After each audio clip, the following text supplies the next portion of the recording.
السلام علیکم ورحمۃ اللہ وبرکاتہ۔ محترم سامعین، امید ہے آپ خیریت سے ہوں گے۔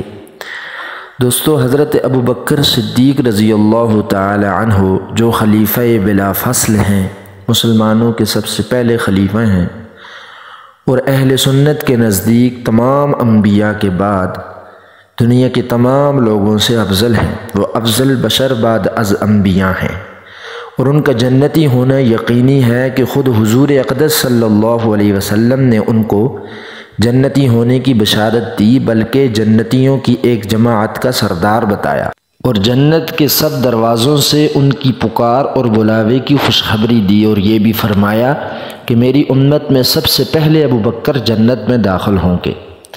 اس سب کے باوجود فرمایا کرتے کہ کاش میں کوئی درخت ہوتا جو کاٹ دیا جاتا، کبھی فرماتے کاش میں کوئی گھاس ہوتا کہ جانور اس کو کھا لیتے، کبھی فرماتے کاش میں کسی مومن کے بدن کا بال ہوتا۔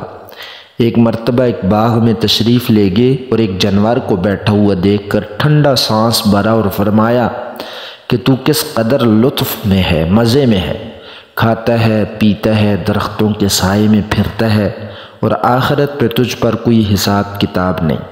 کاش ابوبکر بھی تجھ جیسا ہوتا کہ اس سے بھی حساب کتاب نہ ہوتا۔ دوستو، جن کو حضور نبی کریم صلی اللہ علیہ وسلم کی زبان سے یہ پتہ چل گیا ہو کہ میں جنتی ہوں، اس کے باوجود اللہ کا اتنا ڈر اور خوف، کاش کہ یہ ڈر اور خوف ہمیں بھی نصیب ہو جائے۔